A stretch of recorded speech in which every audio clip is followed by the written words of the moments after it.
I'm trying. It's not like I'm not trying, Rohinsky. I'm trying hard.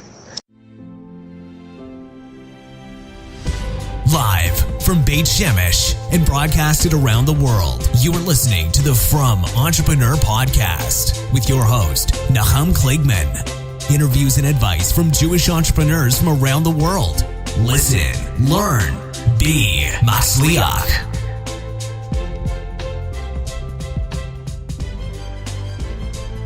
Welcome to episode number 51 of the From Entrepreneur, and today I have an incredible fine guest. You like that, huh?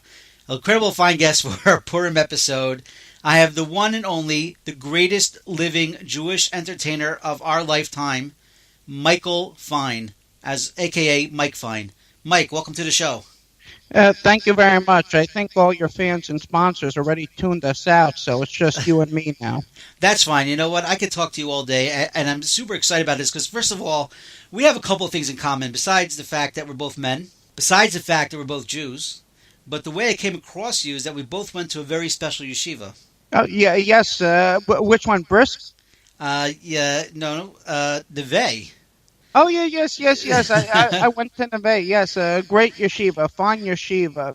Remind me, where is that again? That's in Telstone in Israel. You were there for like a year or 2 years, or? Yeah, 2 years. Yes. It's coming back to me now. Yes.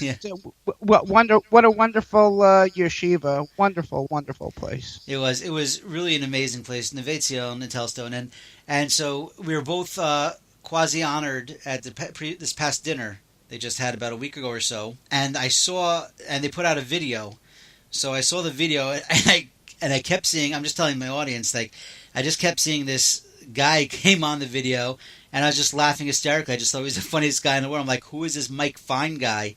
And so, like, funny, we're Facebook friends already, probably because I just Facebook everybody that looks Jewish on Facebook, and now I have 5,000 friends, so you're bound to be one of them. But I looked at your LinkedIn page, and you really are a comedian. Like, that's what you do. You're a stand-up comedian.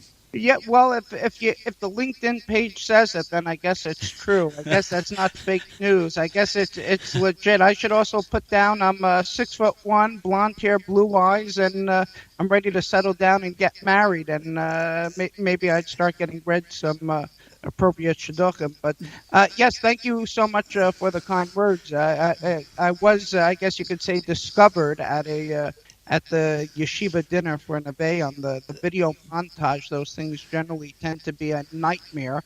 They go on for like what feels like hours, and no one really seems to watch them. So I figured, hey, if no one's going to watch it, I may as well do whatever I want to do there. And so it came out really well. I made a deal with the Rosh Yeshiva, the Mash, Rabbi Blumenfeld.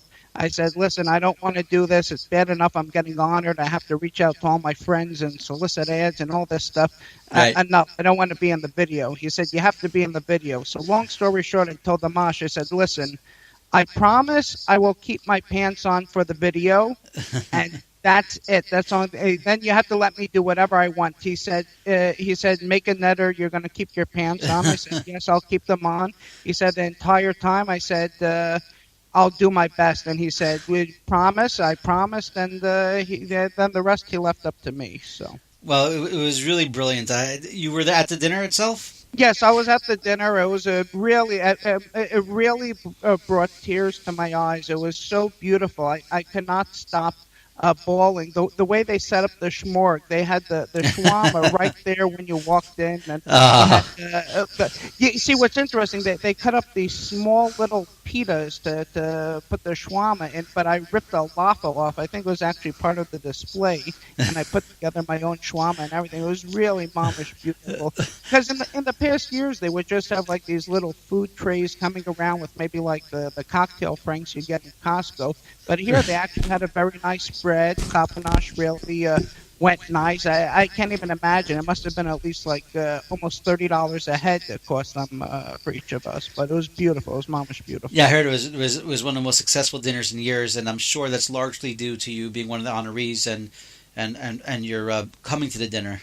I think it was all because of me. This year, I think we had about 67 honorees, and out Right. of all the honorees, I hate to say it, but it's the MSN. I'm not going to lie, but out of all the people getting honored, I think I probably deserved it the most out of anybody getting honored. I really truly represent what the yeshiva stands for, what it's all about, and I love kavod, and I love to pursue kavod, and I love smorgasbord. So it really combined two of my biggest passions, and I showed up strong. I mean, it's amazing to say. I mean, being most deserving, I definitely hear you're up there. I mean, but you have people like Rav David Slavin Shlita who was honored at this dinner, and I know is probably close. He's probably a close second to you, I assume. Definitely top five. Definitely top Definitely five. top five. Yeah, listen, there are a lot of great people and other honorees, and I'm not trying to knock them or put them down. But at the end of the day, there's one person that really stood out the most, and that was me, because I had to overcome so many obstacles in my life to get to where I am today, and even still, I'm growing as a person, an individual, a human being, and as a Jew, and for what I was able to do and how I showed up, it was mamish beautiful. And yes, I was the most deserving. Yeah, even more so than, I'm going to go on a limb and say Judge Ritholtz, who is also one of the guest of honors. Yeah, he was. I think I, they billed him as the main guest of honor. I mean, I don't know if there was a slight to you or if it was a mistake in the printing. Look, there's always mix-ups. I'm not looking to point fingers or blame or anything, but I think we all know who the star of the dinner was. Yeah. When Judge Ritholtz comes on your podcast, then we could ascertain as to who the real star was. That's true. That's true. All right, so let's backtrack. First of all, when did you go to Neveh? I went to Neveh in the years 2000, 2001, and then I went back again 2003, 2004. Very nice. Okay, so let's. So I was there in 90, 91, 92, 93, part of 94. So I Oh, was wow. there. Yeah, I was there for like 3.5 years. I just couldn't leave. I just love the place. Yeah, Wow. yeah. That's a lot of learning. Halavai. That's what I was doing. I was the cook there actually for a year and a half also. Oh, That wow. that's another story. That's one of my entrepreneurial endeavors. But so let me ask something. Let's go a little bit back. So first of all, where were you born? Where did you get raised? Or I was born in Queens, New York, and I grew up there, and then I made my journey to Israel 18 years later. So it's yeah. what happened? I mean, you were born in Queens, raised in Queens. Yeah, but between the time I was born in Queens and the time I went to Israel, there's like a big empty chunk of my life that have trouble recalling. It comes back to me in bits and pieces, but I'll do my best to put it together for you. All right, well, did you went to yeshiva? You went to school? Where? Yeah, I went to many different yeshivas. It was difficult. It was like a smorgasbord of yeshivas you tried out. Oh yeah. Oh yes, I had so much difficulty because when you excel, at all these different places, you're no longer challenged. So I felt, and as well as the yeshivas, felt it was time for me to move on, and I would go from place to place to place because it's like playing a Nintendo game. You beat the Mario Brothers, it's time to move on to the next thing. So every yeshiva I tend to have that problem with. I would just excel and have such a beautiful relationship with the administrations, the teachers, the other Right. kids, faculties that they felt it would be best. I'm not being challenged here, and then I would move on. I started at Tiferes Moshe, and that lasted about I would say the whole year, which was actually pretty impressive. And then that was kindergarten, right? Everyone. Yeah. My mother still remembers getting phone calls. She would get phone calls all the time, wishing her, giving her Menachem Abel because I'd come in with excuses about how my father died, my grandfather died, my grandma. Everyone was dying in the family. It was such a tragic family because, like I wouldn't show up or I'd get out of stuff or whatever. I had a problem with them there, and they asked me to leave. And then I went to YCQ, and that I lasted 4 years over there, which was Oh, that's pretty good. Yeah, for 4 years isn't bad. That's not too shabby. Yeah, for 4 years I did Yeshiva Central Queens. Then it was time for me to move on after the fourth grade. I felt I fulfilled whatever I needed to fulfill there. My journey was done, and it was time for me to move on to Yeshiva Torah Chaim at South Shore. It's so it was Nice. time for the. Yeah, oh, beautiful. I actually love that place. That was a wonderful yeshiva, Rabbi Kamenetsky, Rabbi Hertzberg. They learned so much from me over there, and Baruch Hashem, they're still learning and growing and recovering from my time there. So are we in high school yet, or we're still in grade school? High school is that's where the fun really begins. I found with most guys that went to Neveh, you really didn't start to live till you hit your freshman year for the first time. So I was in the Patach program at the MTA. Hey, I was in MTA Patach. Oh, you were in the Patach program? Yeah, I was there for about 6 months till I got kicked out. Oh, you got kicked. Oh, I want to hear about this. So yeah, the Patach program. Do you want to explain? So Patach is for parents and teachers. Was it for almost all children? I used to call it. All children. I used to call it almost all children. That's a nice way of saying for high functioning individuals. That's it's like one step above I don't know, high lifeline or whatever. It's like a high functioning kids. It's like if you could spell your name, it's like you're already at the head of the class over there. So right. it turns out I was there for 9th, 10th, and 11th grade. And, you lasted way longer than I did. Oh, well, yeah, that's only 6 months, but I got kicked out my senior year. They were actually asked to leave, I believe is the right word, with the assistance of Burn Security. But why did you get kicked out? Oh, wow. I don't know if that's... With too much Kavana?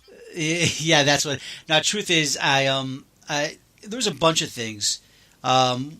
But I don't want to get into too great of detail because I've, thousands of listeners all around the world who probably has no interest in hearing about my personal life story and challenges. But I think the main thing that I got kicked out for was I cut school one day, went into the city with a couple of friends, and I got busted. And they didn't like that too much. And I guess that was on top of a few other things.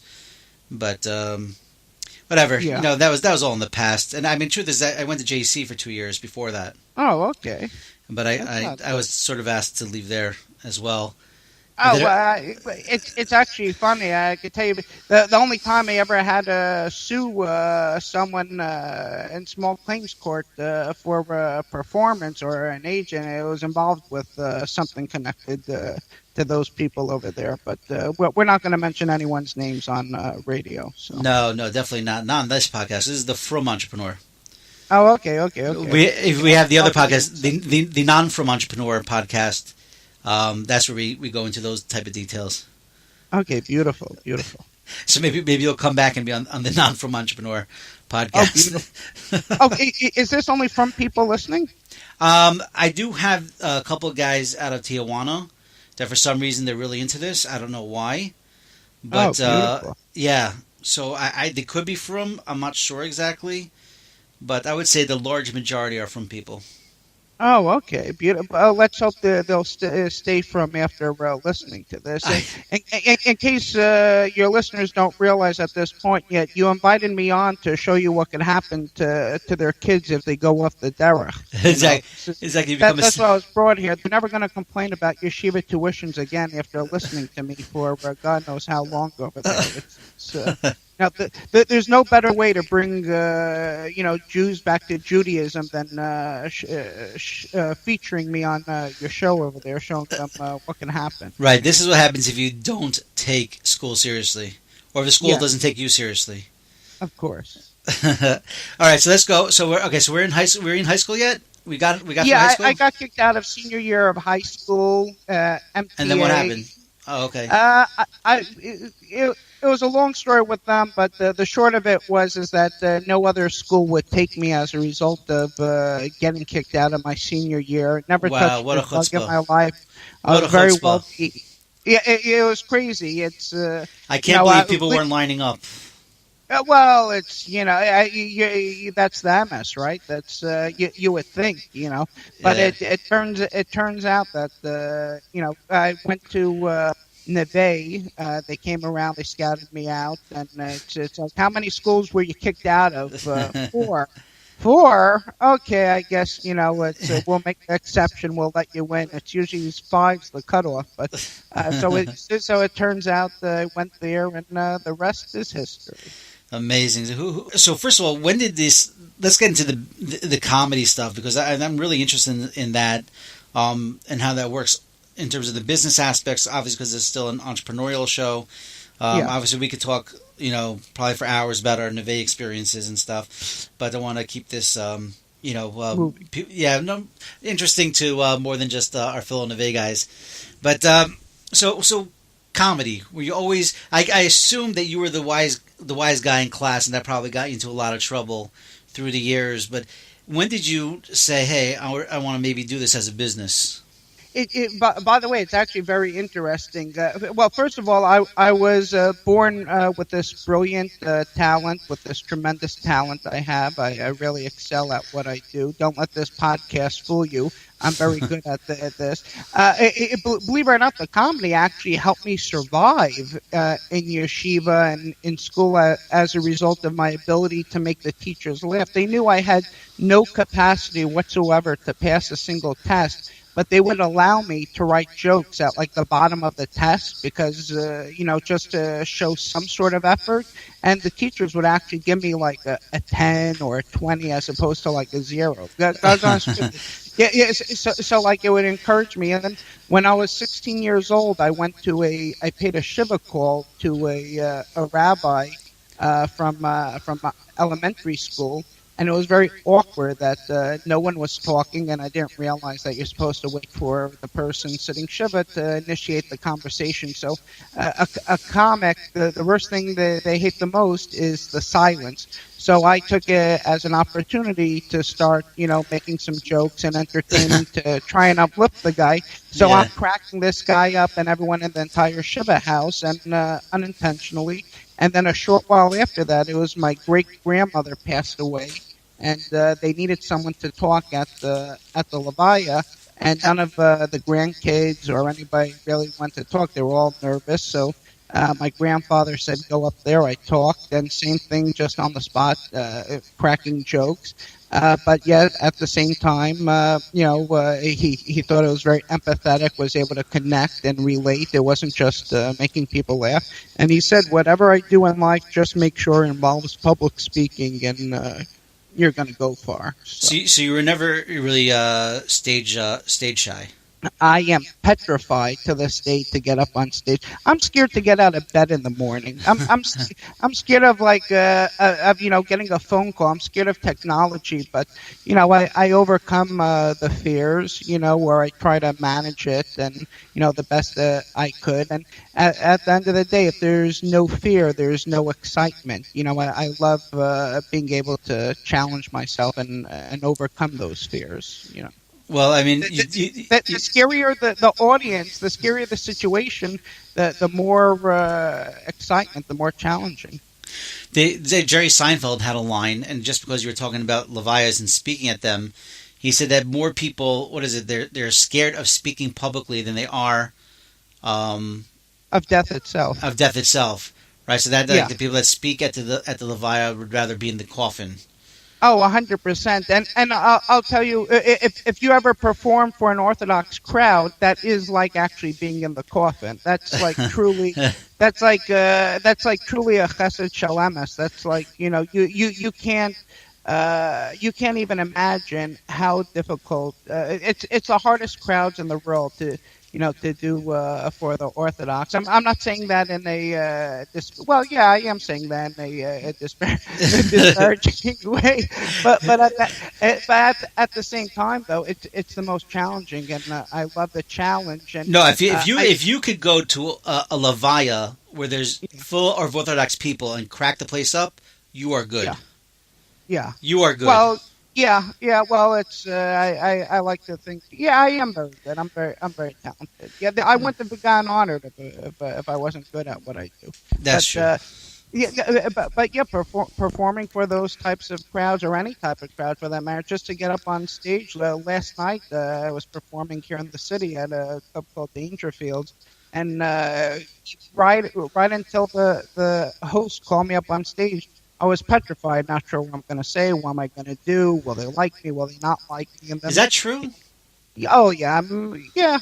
But confidence comes from like knowing your material, knowing your stuff is funny, and I know my material is good. I know everything I write, I believe is good. It's been tested before. But you can have the best material in the world, and if the audience does not like you, it's not going to. You can't sell the stuff there. They're not going to buy it. So it's really you're scared about, are they going to like you as the performer more so than the material? At least that's how I look at it. So when did you start actually performing actual stand up? What age did you start doing that? So when I came back from Israel, college wasn't for no school was for me really. So I did one semester of KKK, Kingsborough Community College, and that didn't go over too well. Right. So there's currently a famous comedian now by the name of Lisa Lampanelli, and before she started, making it big, she gave a course at the Learning Annex, which is a 6-week course how to break into comedy. So I remembered what my grandfather said about doing something with public speaking, and I figured, I'll give it a try. And lo and behold, the teacher told me, she said, you got the gift. If for nothing else, you have the voice for comedy. So she said, pursue it. And I kept on pursuing, and 100 times I wanted to quit the profession. But wait, so this is your real voice? Yeah, this is my real. Who would fake a voice like this? A comedian. Yeah, it's is that like disparaging? No. God forbid. This is the From Entrepreneur podcast. We don't disparage here. I sound like Lipa Schmelzer on here. Look at this. Yeah. Have you ever done a duet with him? I actually just recently performed with Lipa. It was my dream to always perform with Lipa, and now I could die tomorrow because I performed with him last Sunday night for the Purim extravaganza at the Westside Institutional Synagogue, and we collaborated on a niggin together, and it was a huge success. Beautiful. So you've really been doing stand up for about 10 years now or so. No, for longer, 15, 16. About 15, 16 years. And, on top of the performing, I had the opportunity to start writing for a lot of people, a lot of celebrities, a lot of other performers before they go on television or radio or live performances. I worked with politicians, companies, a lot of ad agencies I've worked for. Feel free to drop some names. Like what have been some of your experiences with people my audience would have heard of? So like I was a staff writer for like a lot of the Friars Club roasts for like Quentin Tarantino, Boomer Esiason, Padma Lakshmi, Ricky Schroeder, Dennis Rodman. Yeah, I wrote, not only jokes that, some of them have used, but a lot of the celebrity guests on the dais have used, like Samuel L. Jackson was there, Jeffrey Ross, a lot of Sarah Silverman. There are a lot of celebrities on these things, and some of them use them and some of them didn't. But So actually, how does it work? I was always interested. Like, if you're doing writing, so do you actually get paid per joke, or if it's used, do you sit in a room with other writers and discuss? Like, do you get a? How does it work? Someone's they're doing a roasting. They call you up and they say, "Hey, Mike, come down. We're having a meeting." And then you just guys like, how does it work? Do you just start writing together? Do you just submit stuff? So a lot of times, once they figure out who they're going to be roasting, they have the person getting roasted is, I guess, as you could say, the honoree, and then you have the roast master, the host. So on top of those two, you'll have, let's say, 20 people on the dais. So once they figure out who on the dais is actually going to get up and speak, either one of the individuals could reach out to me that are going to be performing that need help, or in those specific cases, like I'd be on a retainer to write for whoever needs material. Like the Friars Club reached out to me and said, we're having a roast for so-and-so, and there's these 12 people that need assistance, so I'd write jokes for whomever they needed assistance. But then there were instances where someone approached me on the side and said, I need a little extra help, or could you work with me specifically? And I would do that as well. So. And you help train them on the delivery as well? Yeah, it's actually interesting. It's a lot of like, you can't teach someone to be a performer, or to teach them like cadence or timing. That's usually comes with years and years of practice, or you could have that natural ability. So a lot of times I teach them certain techniques on where to pause, how to punctuate a joke. How to, if the joke doesn't go over well, how to, look for something to add on, or something to extract a laugh if the thing backfires on you. So like there's a lot of technical stuff that you are able to teach people that could help aid them if they don't have those natural abilities. And you said that you get paid on, you put on a retainer. So is that like they hire you for a month and they just pay you for the month, or how does it work in terms of the business side of things? Just in case an audience wants to ever become a stand-up comedian, it's just very interesting to know, how does the business side of things work? So for every case, it's different. Like here's a perfect example for like a roast.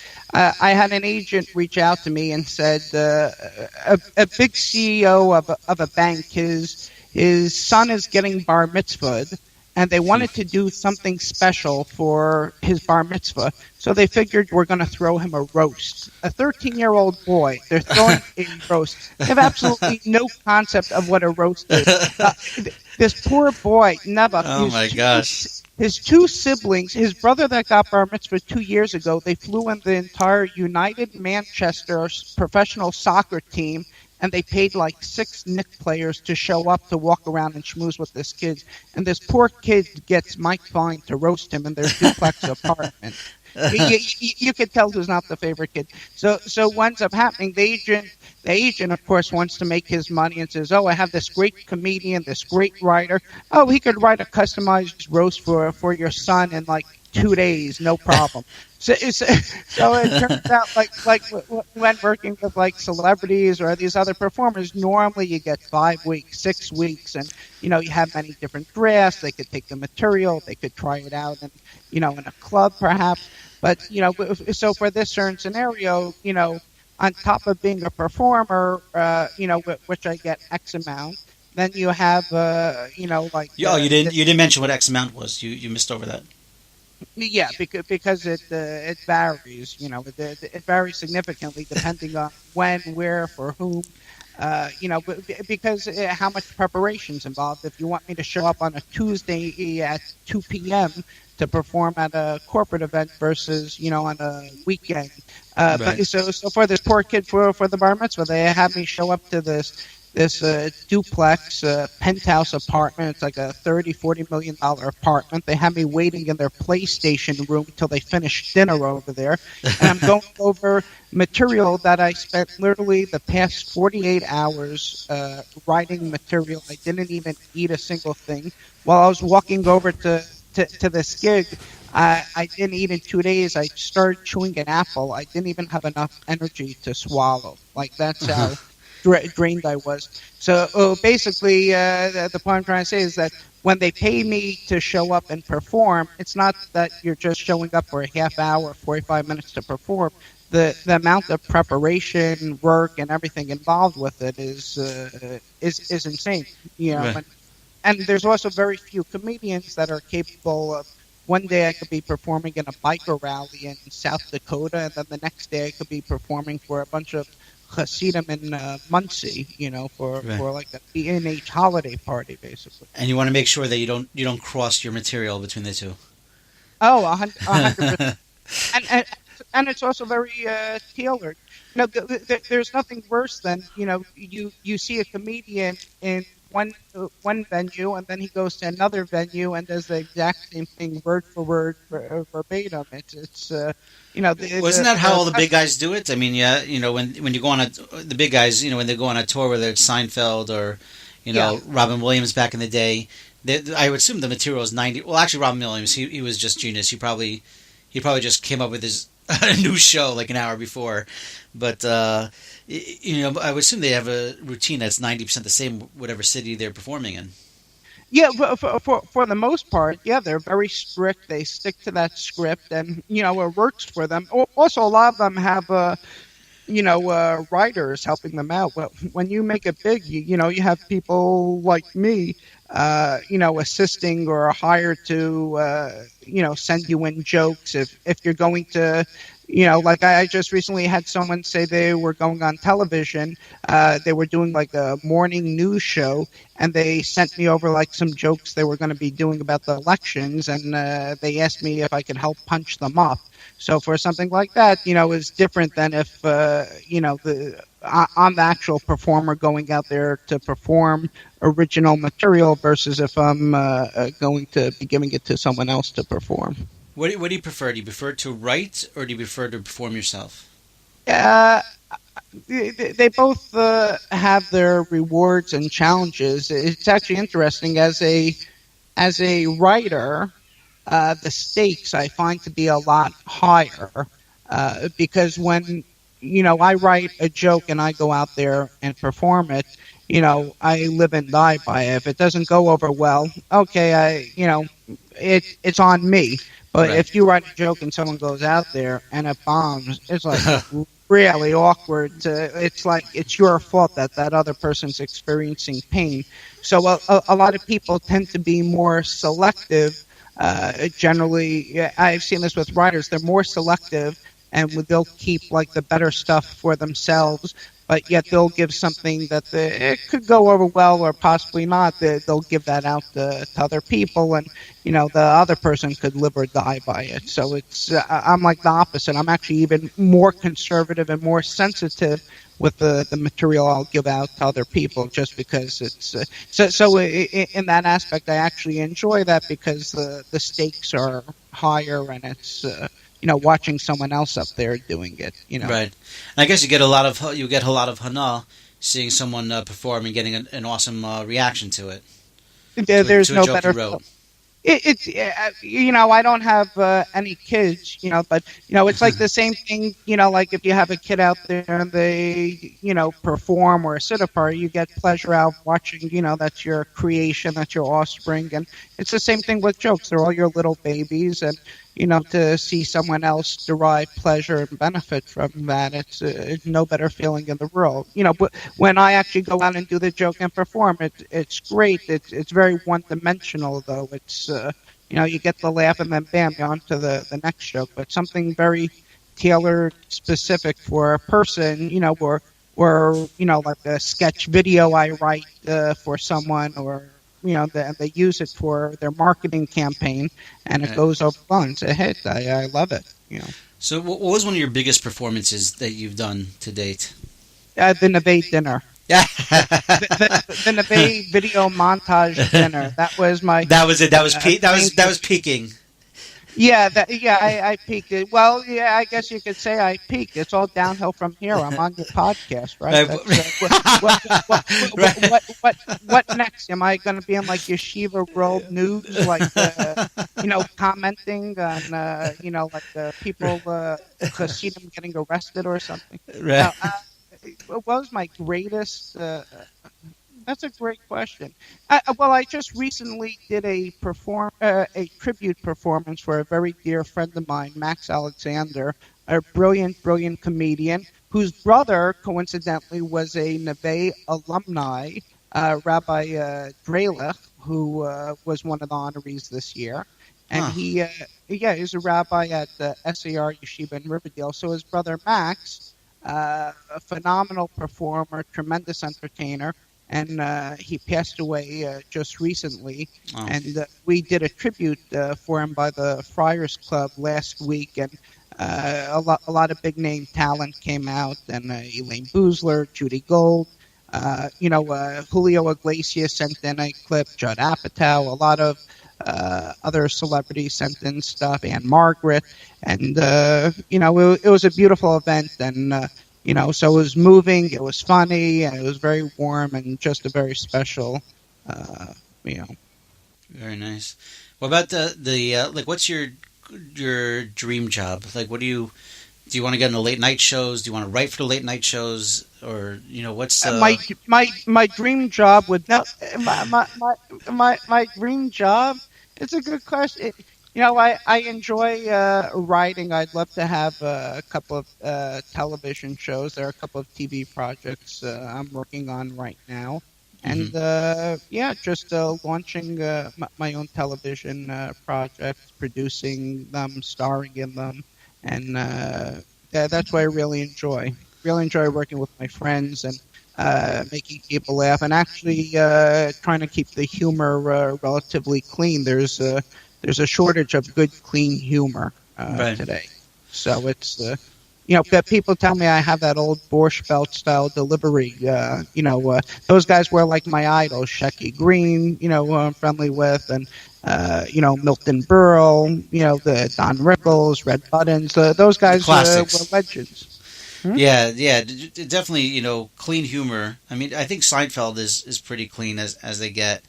And it's amazing. So you don't have to be, speak from Tuma to be a funny person, to have to have quality writing. And maybe it's a little more challenging, but it just, shows your skill set better. One of the things I teach, I actually coach and tutor a lot of aspiring comedians and writers at all different levels, whether it's beginners to advanced people I work with, performers. But one of the things I actually tell them, it's completely the opposite. It's easier to write clean humor than dirty stuff. And reason being, it's like, I guess there's a musser in it. But like when you put a fence around what areas you will not go into, it's sort of like a guidebook. It's a path. People's minds tend to generally go into the gutter. So the first thing they're going to think about is going towards, the prust, the inappropriate matters, subject matters. So when right off the bat, I tell them, you are not going into that area. You are working within this space. It actually helps them become more hyper-focused, in developing stuff without having to go into that area. Interesting. Who are some of your I guess, well, you mentioned a few people that you looked up to. But Rabbi Schwab, Rabbi Blumenfeld, Rabbi Price. Yeah. Well, who are some of the people that you would like? Who is like you would love to open up for, or have open up for you? I should say. Well, my favorites are those old Borscht Belt guys. Shecky Green, I love. I had the pleasure of working with him. Not working with him, seeing him work a couple of times. Freddie Roman, Stewie Stone, Dick Capri, Mousy Lawrence. These guys could work any room on the planet. The Jackie Mason. These guys are fearless. No one even comes close to them. A lot of these younger comedians today, they're very spoiled and pampered. The only venues they're able to work are, like a nightclub in the city. You throw them into, like a corporate show or a private party or, a simcha or wherever, a sheva brachot in Midwood, they'll die like animals. It's they're not able to be flexible or adapt. And if you're truly a funny person like these people from yesterday, they're able to adapt to any environment. Hmm. Interesting. So, who's like the person that you've actually been on stage with that you admire the most? Elaine Boozler is one. She's a phenomenal comedian. She's also the first female comedian to have her own Showtime specials. She really kicked the door open for female performers. So I don't know if we should hold that against her, but she's absolutely brilliant. I had the pleasure of working with her, my friend Max Alexander, that recently passed away. To be able to share the stage with someone like him, a true master of his craft, and also worked very, very clean, and just a brilliant at his timing, and just beautiful. Also Mickey Freeman, who is one of the stars of Sergeant Bilko's show. Phenomenal performer and entertainer, and as well as an actor. Professor Irwin Corey, who just passed away, who is a dear friend, 102 years old. Wow. Brilliant performer, and also legendary.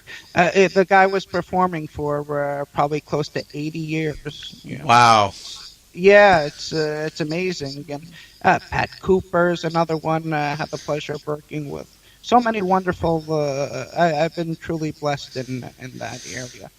So But yet I'm still stuck doing temple gigs for 50 miserable people. It's I guess it's I love performing at the temples. I love performing. The Jewish audiences are actually the best, especially the Orthodox, because they're always so nice and so warm and giving. They always complain about, it's you know what, you're not getting paid enough. Here, take more money. Here, have more money. They'll never handle with you. They'll never want to, try and cheat you out of money. Here, take more money. You're not getting paid enough. An hour, you know what? Do a half hour. Do a half hour. Don't want you to get home too late. So, yeah, they're always looking out for your best interest. Oh, 100%. I just did a private party, which was actually a lot of fun. I got the Jewish singer Eli Schwebel? Yeah, sure. A phenomenal singer, beautiful voice. We just started doing some shtick together. So he recommended me for a 60th birthday party at Prime Grill 2 weeks ago on a Friday night. They have the small private room for 10 people. I performed at a Shabbos dinner. Oh, wow. Yeah, for 10 people. So supposed to do like 25 minutes. I brought a very funny comedian friend of mine, Steve Marshall, and showed up 25 minutes. After about an hour and 15 minutes, they were ready to close up. It was so much fun. Oh, wow. Yeah, it was great, beautiful. I never performed at Shabbos table. So beautiful. So where do you live now? You still live in Queens? Upper West Side of Manhattan. Upper West Side. So I mean, how hard is it to reach a level in your profession where it actually pays the bills, where you don't need like a day job? You could be a lawyer today and you still can't pay the bills. Oh my gosh, That's true. Being a comedian, paying the, it's crazy. You could be Jerry Seinfeld, worth $1 billion. You're worth $1 billion. Your show's in syndication. You're worth $1 billion, and people will still come up to him and be like, "So, what's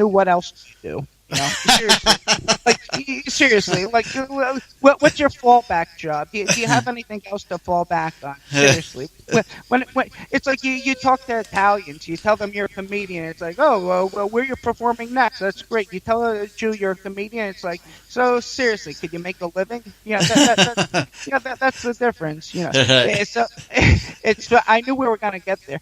At what point could you make a living? Could you? I So got you make a four, living.